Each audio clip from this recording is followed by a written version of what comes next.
तेजमयो देवाः महावीरो महाबला ज्ञान गुण भक्ति संगमो श्री हनुमते नमो नमः।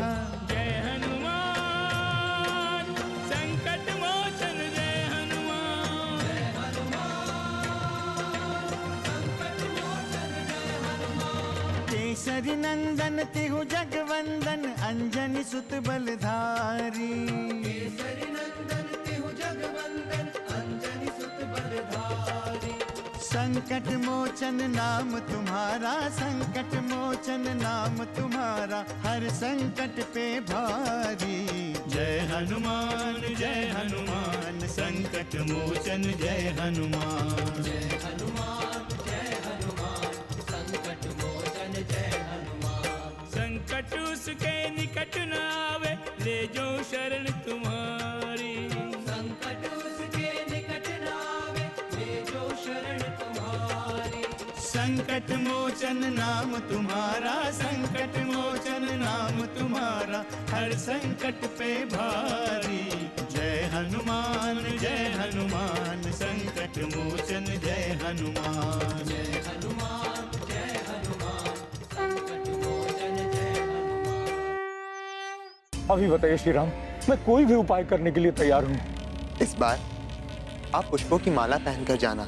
मैं आ गया बाली। अब तुम सबको कहीं जाने की आवश्यकता नहीं है। कहाँ गया तेरा पराक्रम? मेरी आपसे यही प्रार्थना है श्री राम कि आप मेरे पुत्र अंगद को अपने शरण में ले लीजिएगा। वो सम्मुख कदापि नहीं आ सकते थे। उनके सम्मुख आने से इंद्र का अपमान होता। आप किस वरदान की बात कर रहे हैं? क्या आप भूल गई देवी? बाली देवराज इंद्र का पुत्र है और इंद्र ने उसे वरदान दिया था जो भी उसके साथ युद्ध करेगा उसकी आधी शक्ति बाली को प्राप्त हो जाएगी।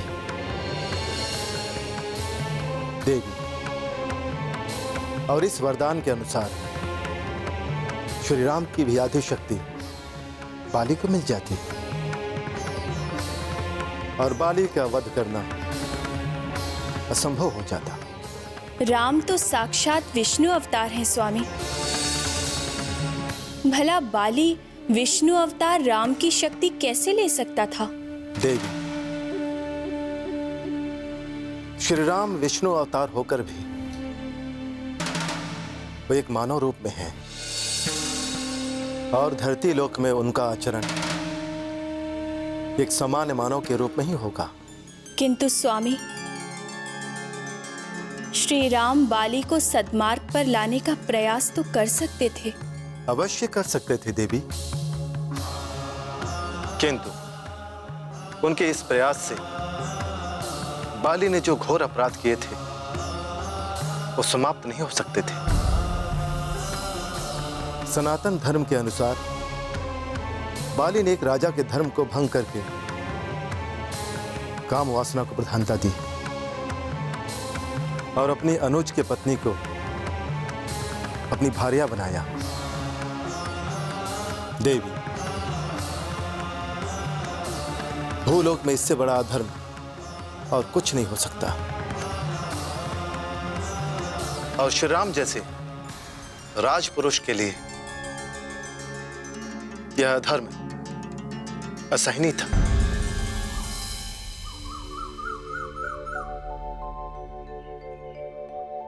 तुम्हारे आंसुओं से यहाँ कोई द्रवित होने वाला नहीं है, कोई नहीं। देखो सीते, यह कोई सामान्य घटना नहीं है कि लंकेश ने आज तक तुम्हारे ऊपर कोई प्रहार नहीं किया, तुम्हें कोई दंड नहीं दिया, तुम्हारी इच्छा के विरुद्ध कोई कार्य नहीं किया है आज तक। अन्यथा लंकेश किसी को भी क्षमा नहीं करते, किसी का वध करने में तनिक विलंब नहीं करते। मुझे मृत्यु का भय नहीं है त्रिजटा। यहाँ रहने की अपेक्षा मृत्यु को स्वीकार करना अधिक सुखद है। यहाँ अन्याय और अधर्म को छोड़कर शेष है ही क्या?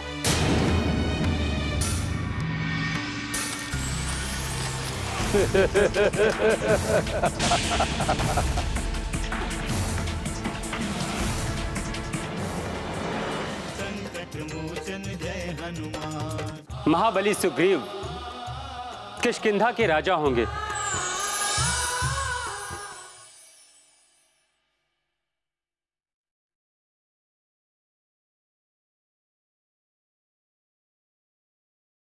संकट मोचन जय हनुमान। तुम किस अधर्म की बात कर रही हो सीते?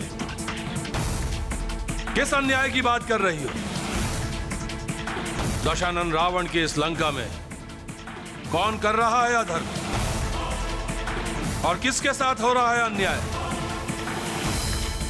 बोलो सीते, किसके साथ हो रहा है अन्याय? किसके साथ अन्याय नहीं किया तुमने? मेरे साथ अन्याय हुआ है, मेरे पति के साथ अन्याय हुआ है, पूरी मानवता के साथ अन्याय किया है तुमने। किस अन्याय की बात कर रही हो तुम सीते? किस अन्याय की बात कर रही हो? क्या हमारी भागिनी शूर्पणखा का अपमान न्याय था? क्या तुम्हारे वनवासी पति और देवर ने जो किया वो न्याय था? यदि वो सब न्याय था तो हमने भी जो किया वो अन्याय नहीं हो सकता, कदापि नहीं हो सकता। अन्याय की बात करने से पूर्व ये तो जान लेते लंकापति कि तुम्हारी भागिनी शूर्पणखा ने क्या किया था। ये तो समझ लेते कि मेरे पति और देवर ने क्या किया था। तुम तो केवल उतना ही जानते हो जितना तुम्हारी भागिनी ने तुमको कहा। हमें कुछ जानने की आवश्यकता नहीं है, कुछ भी नहीं। इस संसार में ऐसा कोई सच नहीं है जिसे यह दशानन लंकेश रावण नहीं जानता। कोई ऐसी घटना नहीं है जिसका ज्ञान इस लंकेश रावण को नहीं है। हमें यह मत बताओ कि हमारी भागिनी शूर्पणखा ने उन वनवासियों के साथ क्या किया था और क्या नहीं। तुम्हारे लिए अनीति ही नीति है, अधर्म ही धर्म है, अनुचित ही उचित है। इसीलिए तुम्हें अपनी भागिनी के दोष दिखाई नहीं देते। तुम मदंध हो गए हो लंकापति, मदंध। सीते, तुम ये भूल गई हो कि तुम त्रिलोक जयी दशानन रावण के साथ बात कर रही हो। हाँ, वो त्रिलोक जयी जिसका कोई चरित्र ही नहीं है, चरित्र ही नहीं है, चरित्र ही नहीं है, चरित्र ही नहीं है।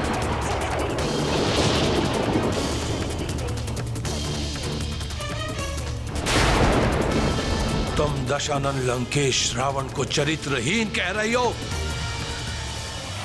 चरित्रहीन? भ्रमित कर दिया है तुम्हें उन कुमारों ने, सोच बदल दी है तुम्हारी उन्होंने। इसीलिए तुम रीति रिवाजों को भी भूल गई हो। तुम नहीं जानती तुम क्या कह रही हो। चरित्र का राज्य के अधिपति होने से कोई संबंध नहीं होता। एक राजा भी चरित्रहीन हो सकता है और एक भिखारी भी। हाँ, इसीलिए तो तुम उन भिखारियों के साथ वन वन भटक रही थी। अब भी समय है सीते, भूल जाओ उन पाखंडों को, भूल जाओ उन विचारों को जो तुम्हें भौतिक सुखों से वंचित कर रहा है। भूल जाओ उस वनवासी राम को जिसके कारण तुमने इतनी पीड़ा सही है। भूल जाओ उस वनवासी राम को जिसके भाग्य में सांसारिक सुख है ही नहीं। हमें अंगीकार कर लो और भूल जाओ उसे जिसने तुम्हें स्वयंवर में विजित किया था। सीते, यदि तुम्हें अपने प्राणों से तनिक भी मोह है तो हमारे प्रश्न का उत्तर दो। कदाचित तुम्हारा ये मौत तुम्हारी मृत्यु का कारण ना बन जाए। मुझे मृत्यु भयभीत नहीं कर सकती लंकापति। यदि तुम में इतनी ही शक्ति है तो उठाओ अपना परशु और काट दो मेरा सर। वध कर दो मेरा।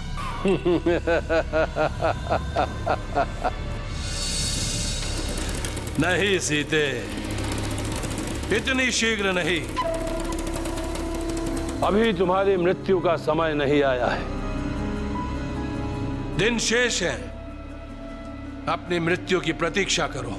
मृत्यु की प्रतीक्षा तो तुझे करनी है लंकापति, तुझे करनी है लंकापति, तुझे करनी है लंकापति, तुझे करनी है लंकापति। यदि तुम छद्मवेश में मेरा हरण नहीं करते तो तेरे भ्राता खर और दूषण की तरह तेरी भी मृत्यु पंचवटी में ही हुई होती। मृत्यु पंचवटी में ही हुई होती। मृत्यु पंचवटी में ही हुई होती। मृत्यु पंचवटी में ही हुई होती। मृत्यु पंचवटी में ही हुई होती। किंतु तेरी मृत्यु लंका में लिखी हुई है, इसीलिए तू मुझे यहां उठा लाया। तू इस भ्रम में मत रह कि देवता और राक्षस यदि तेरा कुछ बिगाड़ नहीं सके तो श्री राम भी तुझे क्षमा कर देंगे। उनके हाथों तेरी मृत्यु निश्चित हो चुकी है। तेरी मृत्यु निश्चित हो चुकी है। तेरी मृत्यु निश्चित हो चुकी है। तेरी मृत्यु निश्चित हो चुकी है।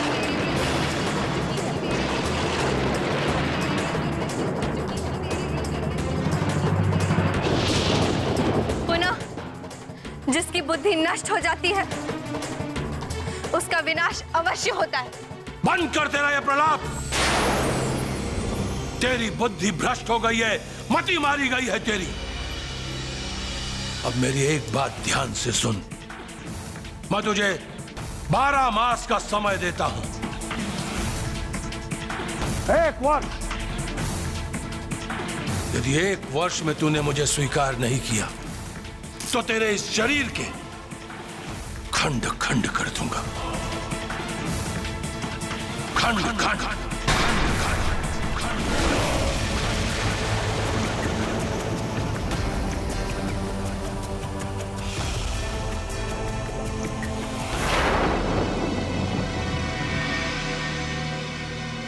संकट मोचन जय हनुमान। महाबली सुग्रीव किष्किंधा के राजा होंगे।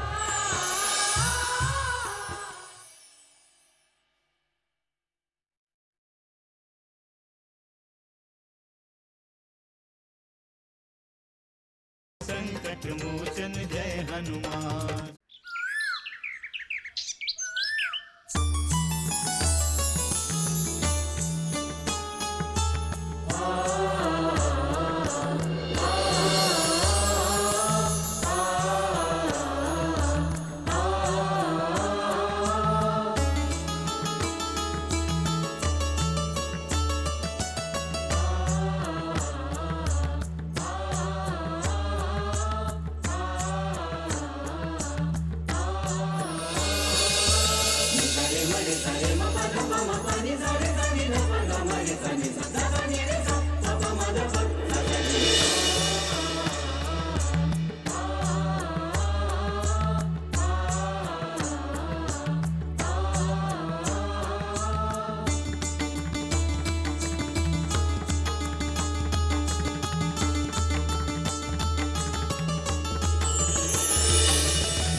प्रभु श्री राम की, किष्किंधा नरेश सुग्रीव की, प्रभु श्री राम की, किष्किंधा नरेश सुग्रीव की, प्रभु श्री राम की, महावीर हनुमान की, सुमित्रा नंदन की।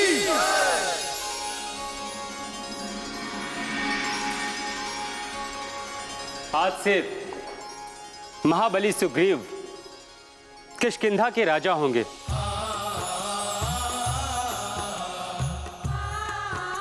और बाली के पुत्र अंगद युवराज के पद का गौरव बढ़ाते हुए राजकाज में महाराज की सहायता करेंगे।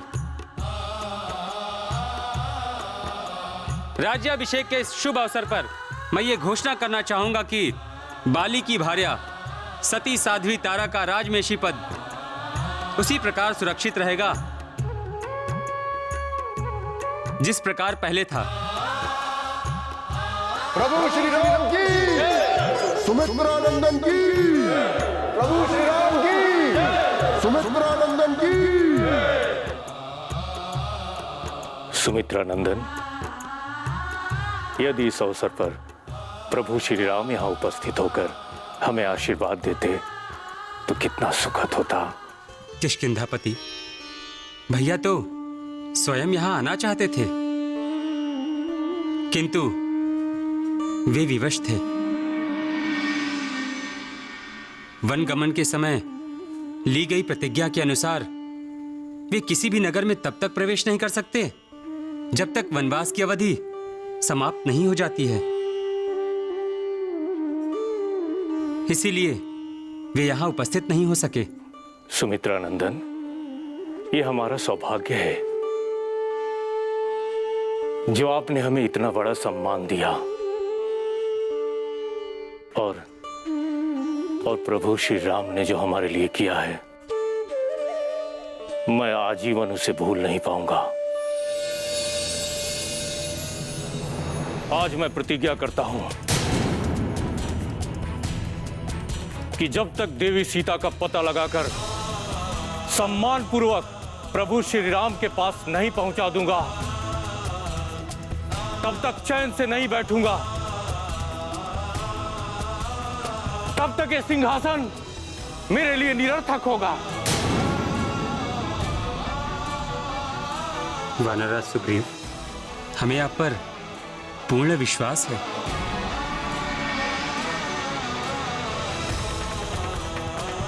मैं प्राण देकर भी आपके विश्वास की रक्षा करूंगा सुमित्रानंदन, किंतु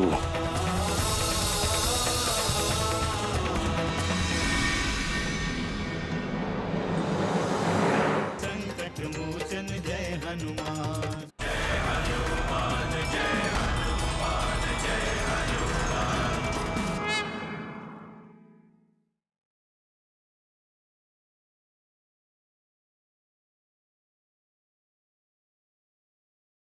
संकट मोचन जय हनुमान।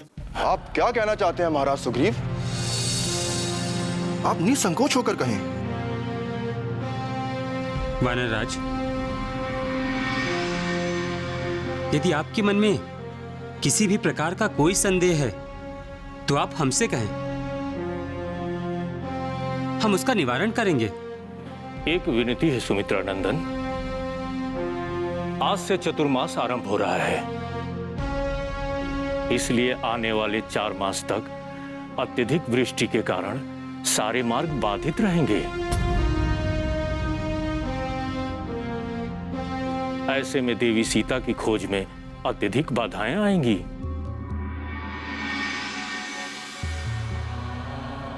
मेरा निवेदन है कि आगे के 4 मास हमें और समय दें, तब तक हमें प्रतीक्षा करनी होगी।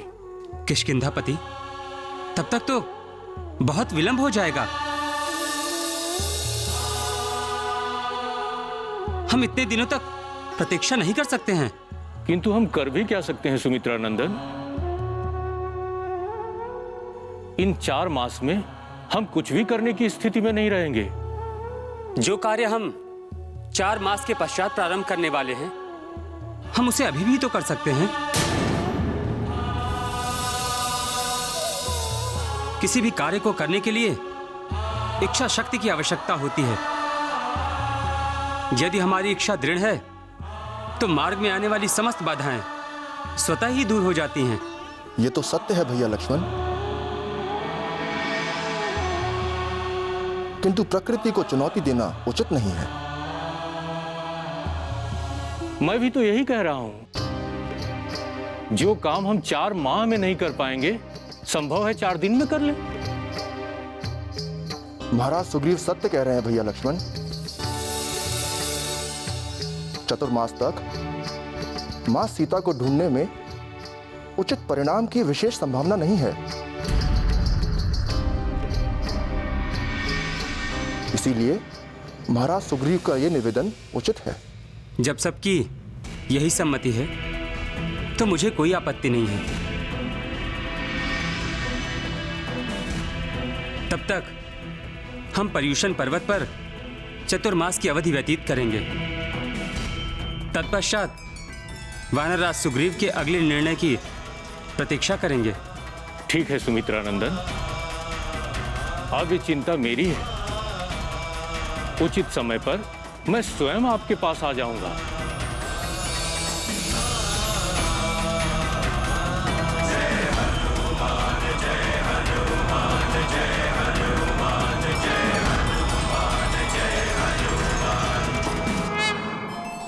श्री राम जय राम जय जय राम, श्री राम जय राम जय जय राम, श्री राम जय राम जय जय राम, श्री राम जय राम जय जय राम। देवऋषि नारद, जय राम जय जय राम, श्री राम जय राम जय जय। रुकिए देवऋषि, जय राम जय। रुकिए। नारायण नारायण। आपकी इस प्रसन्नता का कारण क्या है देवर्षि? क्या श्री राम की आप पर विशेष कृपा है? नारायण नारायण। नहीं माते, आज श्री राम के जीवन की नई यात्रा आरंभ हुई है। ये कौन सी यात्रा है देवऋषि? मैं कुछ समझा नहीं। नारायण नारायण, आप तो त्रिकालदर्शी है प्रभु। आपसे क्या छुपा है? श्री राम ने सुग्रीव को किष्किंधा का सिंहासन देकर धर्म की स्थापना का नया मार्ग प्रशस्त कर दिया है। किंतु देवर्षि, श्री राम की धर्म यात्रा तो 4 मास के लिए रुक गई थी। हाँ देवऋषि नारद, वो 4 मास तक पर्युषण पर्वत पर ही वास करेंगे। चतुर्मास के कारण धर्म की यात्रा कैसे रुक सकती है प्रभु? आप सत्य कह रहे हैं देवऋषि। राम भले ही पर्वत पर बैठकर प्रतीक्षा करते रहे, परंतु उनके मन की यात्रा कदापि रुक नहीं सकती।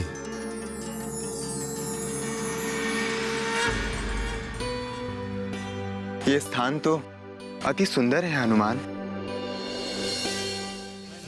हनुमान जय हनुमान, असुर निकंदन जय हनुमान। मनोजवं मारुततुल्य वेगं, जितेन्द्रियं बुद्धिमतां वरिष्ठं, वातात्मजं वानरयूथमुख्यं, श्रीरामदूतं शरणं प्रपद्ये।